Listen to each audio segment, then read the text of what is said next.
창세기 원어강의 아브라함과 함께 떠나는 복유행 24번째 시간을 시작하도록 하겠습니다. 창세기 2장 1절을 보시기 바랍니다. 여호와께서 그 말씀대로 사라를 공고하셨고 여호와께서 그 말씀대로 사라에게 행하셨으므로, 여기서 그 말씀대로가 무슨 말씀입니까? 그가 언약하신 대로입니다. 그분이 약속하시고 그분이 공고하시고 그분이 행하시고 이게 확실하단 말입니다. 이것이 사라가 잉태하고 하나님이 말씀하신 기한에 미쳐 늙은 아브라함에게 아들을 낳으니, 또 6절에 가서 사라가 가로되 하나님이 나로 웃게 하시니 듣는 자가 다 나와 함께 웃으리로다. 여기서 웃게 하시니가 아니라 원문에서는 체오크 하사라고 그래서 웃음을 만드시니라. 누구를 만들었어요? 이삭을 만들었지요. 듣는 자가 다 나와 함께 웃으리로다. 들어서 9절에 보니 하갈의 아들 이스마엘이 이삭을 희롱한 것입니다. 희롱하다는 말이 바로 위에서 웃으리로다 하는 단어와 똑같은 단어입니다. 이삭에게도 이것과 똑같은 사건이 있었는데, 그때 무슨 내용이 기록되어 있는 거 하니 이삭이 그 안에 일부가를 껴안은 것을 아비멜렉이 봤습니다. 그 끼안다는 말이 화샤크, 비웃다는 말입니다. 다른 말로 말하면 희롱했다는 말입니다. 무슨 희롱? 성희롱. 아내한테 성희롱한 것입니다. 이삭을 화샤크 한 것입니다. 그럼 보세요. 아브라함이 웃었죠. 요절복통했습니다. 사라가 웃었습니다. 그것이 이삭입니다. 분리예요.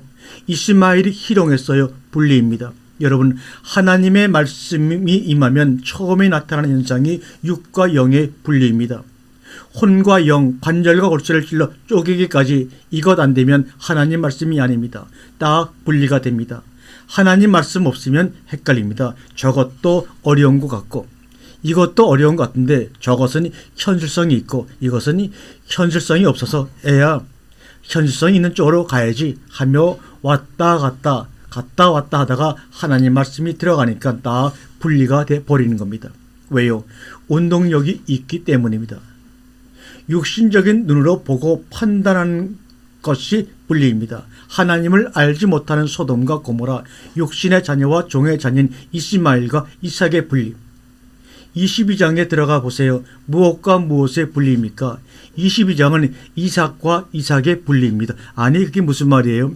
올라갈 때 이삭하고 내려올 때 이삭하고 같습니까? 올라갈 때 이삭은 무엇으로 올라갔어요? 번제의 제물로 이삭으로 올라갔습니다. 창세기 22장 2절을 한번 함께 보시길 바랍니다. 여호와께서 가라사대 내 아들 내 사랑하는 독자 이삭을 데리고 모리아 땅으로 가서 내가 내게 지시하는 한 산 거기서 그를 뭐로 드리라? 번제로 드리라. 예수입니다. 내려올 때 이삭은 경외의 이삭입니다. 하나님을 경외하는 줄을 내가 알도다. 그래서 듣는 것은 무엇보다 낫고 듣는 것보다 순종하는 것이 낫고 듣는 것이 수양의 기름보다 낫다고 했습니다. 창세기 22장이 기가 막힌 것이 이제까지 하나님의 언약은 하나님은 하셨죠. 아브라함이나 사라가 수용했어요? 못했어요? 못했습니다.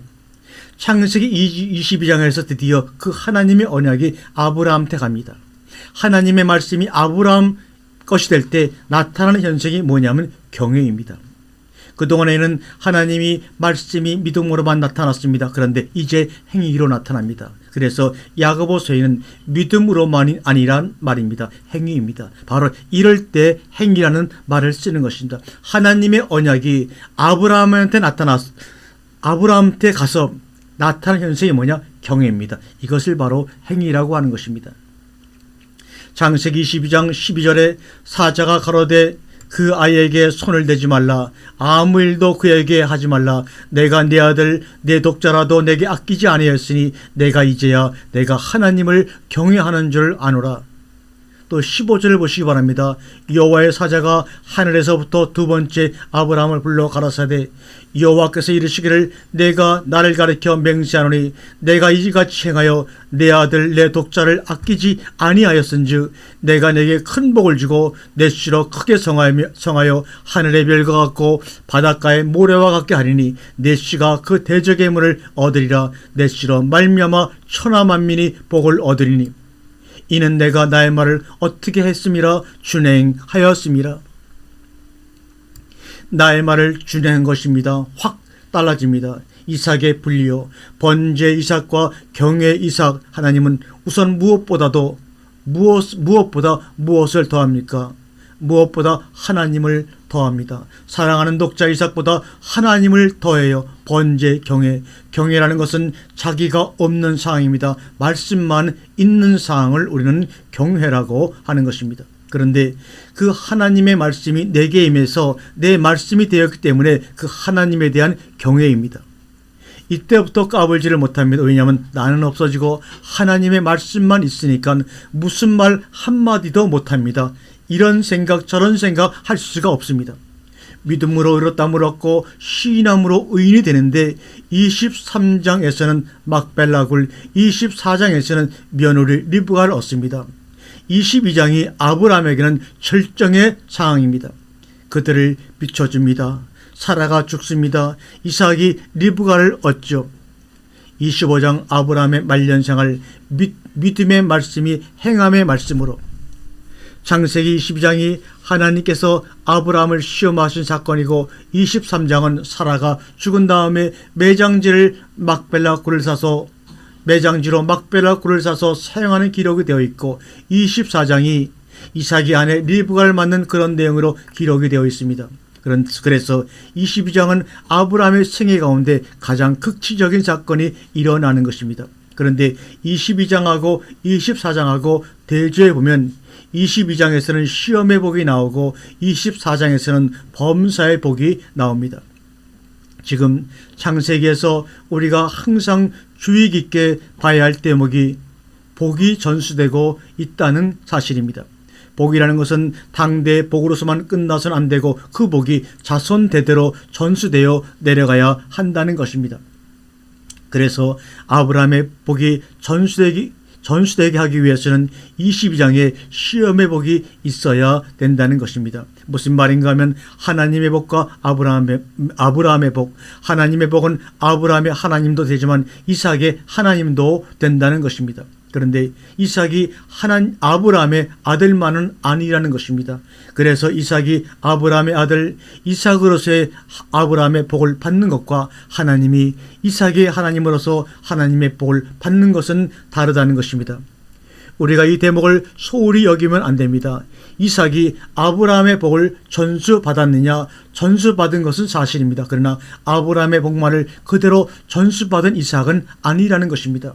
이삭도 하나님의 복을 받았던 것입니다. 이삭이 아브라함의 아들로서 아브라함의 복을 전수받는 것과 더 아울러서 이삭의 하나님의 복을 받게 하려면 어떻게 해야 되느냐 하는 대목이 바로 22장입니다. 아브라함이 만약에 이삭을 하나님 앞에 바치기를 주저하든지 거부했다면 이삭은 아브라함의 아들로서 아브라함의 복만 받았을 것입니다. 그러나 그 이삭을 하나님 앞에 바쳤다라고 하는 것은 내 아들 이삭은 내 아들만은 아닙니다. 이 처음 부분이 중요합니다. 그러니까 하나님의 이삭으로 바쳤다는 거죠. 아브라함의 아들 이삭과 하나님의 이삭. 아브라함의 약속이 이삭에게 내려가지만 그 이삭에게로 내려간 약속이 하나님의 축복에 의해서 이루어져야 한다는 것입니다. 그것이 바로 시험의 복입니다. 그러니까 시험이라는 것이 나와 어떤 것을 분리시키는 과정입니다. 아브라함과 이삭이 22장에서 분리되죠. 그래서 아브라함의 아들 이삭이 하나님의 아들 이삭으로 떠나보내는 과정. 그러면 하나님 앞에 드려지는 아들을 어떻게 해야 되는가? 번제로 드려야 한다는 말입니다. 하나님은 제물을 번제로 받으시기 때문입니다. 내 아들을 목사로 만드는 것이 아니라 하나님의 종을 만들어야 합니다. 창세기 22장 16절에서도 내 독자 내 아들을 이같이 아끼지 아니하였은지라는 말, 그러니까 아낀다는 말에는 목적이 있죠. 무엇 때문에 아끼느냐는 겁니다. 내 아들로서 아끼지 않았다는 것입니다. 그럼 아끼지 않았다는 말은 허비했다, 드렸다는 것인데 아끼지 않고 어디에 드렸냐는 겁니다. 하나님께 드렸다. 그래서 창세기 22장 10절에 내가 내게 큰 복을 주고 내 씨로 그게 성하게 하여 하늘의 별과 같고 바닷가의 모래와 같게 하리니 내 씨가 그 대적의 문을 얻으리라. 내가 내게 큰 복을 주고 내 씨로 크게 성하여, 라는 말은 복이 전수된다는 것입니다. 우리에게 복을 주었을 때 그 복이 전수되게 하는 방법과 그 복이 내 대해서 끝나게 하는 방법이 있습니다. 대개가 다 실패한 이유는 그 복이 내 대해서 끝나게 해버리기 때문에 실패하는 것입니다. 복을 받고 난 다음에는 그 복을 하나님보다 더 사랑하고, 그러면 그 복을 하나님께서 빼앗습니다. 복이 전수되게 하라. 다시 말하면 내 복이 남의 복이 되게 하라는 것입니다. 즉 하나님이 아브라함에게 주신 복이 이삭의 복도 되게 하라는 것입니다. 복을 전수해야 합니다. 지금 우리에게 중요한 것은 내게 주신 복, 그것이 무슨 복이 되었든지 간에 그것을 전수시키고 확산시키는 것이 중요하다는 것입니다. 나 하나에서 끝나버리면 안 됩니다. 그런데 왜 나에게서 끝내버리려고 하는가 하면 이름 때문에 그렇습니다. 아브라함의 이런 행위가 없었더라면 아브라함은 언제까지나 아브라함만의 하나님으로 끝났을 것입니다. 그런데 아브라함의 하나님이 이삭의 하나님이 되고 이삭의 하나님이 야곱의 하나님이 되었다는 것입니다. 전수해야 합니다.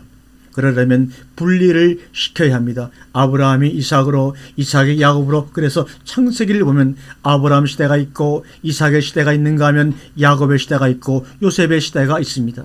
그 시대라는 것은 하나님께서 그에게 주신 시대, 그에게 축복하는 시대, 그를 통해서 역사하신 시대입니다. 그것은 계통적으로 복이 전수되어 내려가고 있다는 것입니다. 지금 23장에서 왜 매장지 문제가 나오느냐 하는 겁니다. 매장지가 무엇이 그리 중요한가? 한 시대가 끝난 마무리와 함께 다음 시대가 시작된다는 것을 말하고자 23장에 곧바로 매장지의 문제를 등장시키고 있습니다. 매장지라는 것은 기억입니다. 지나간 역사입니다. 하나님이 그들과 함께했던 역사, 그것을 흩어버리거나 망각하지 말고 기억하라는 것입니다. 그래서 원래 무덤이란 단어는 기억하다라는 말과 같은 뜻입니다. 그래서 부엘세바에 자리 잡은 아브라함은 헤브론의 막벨라의 매장지를 사서 그 땅이 아브라함의 영토임을 확인했습니다. 주춧돌을 놓은 것과 같은 것입니다. 이게 어디냐? 창세기 23장 17절 이하를 보게 되면 마므레와 막벨라에 있는 에브론의 밭을 바꾸어 그 속에 굴과 그 사방에 뚫린 수목을 다 성문에서 들어온 햇조석 앞에서 아브라함의 소유로 정한지라. 그 후에 아브라함이 그 안에 사라를 가나안 땅 마므레와 막벨라 밭굴에 장사였더라. 마므레는 곧 헤브론이라. 이와 같이 그 밭과 그 속의 굴을 햇조석이 아브라함 소유 매장지로 정하였더라고 얘기합니다. 마므레는 아브라함이 하란을 떠나서 처음으로 정착했던 창세기 12장 6절의 모레라는 지역입니다. 그것은 하나님이 아브라함에게 주시겠다고 약속했던 땅이기도 합니다. 창세기 12장 6절을 보게 되면 아브라함이 그 땅을 통과하여 세겜 땅 모래 상수리 나무에 이르니 그때에 가나안 사람이 그 땅에 거하였더라. 여호와께서 아브라함에게 나타나 가라사대 내가 이 땅을 내 자손에게 주리라 하신지라. 그가 자기에게 나타나신 여호와를 위하여 그곳에 단을 쌓고, 그래서 헤브론은 시작입니다. 예루살렘은 영광입니다. 매장지를 훼손하거나 망각하지 말아라. 두 가지 의미가 있습니다. 전대의 저주를 끊고 새로운 시대에 하나님의 축복을 입는 매장지가 있고, 그러나 아브라함의 시대는 전대 역사였던 하나님의 역사가 이어지는 것입니다. 그래서 매장지는 하나의 항상 추억입니다. 그 약속, 그 말씀이 내 대에 가서 어떻게 이어지고 있느냐. 그래서 매장지에 가면 꼭 비석이라는 것이 있습니다. 나음과 삶과 죽음을 기록한 비석입니다. 그리고 24장으로 넘어갑니다. 다음 시간에 뵙겠습니다.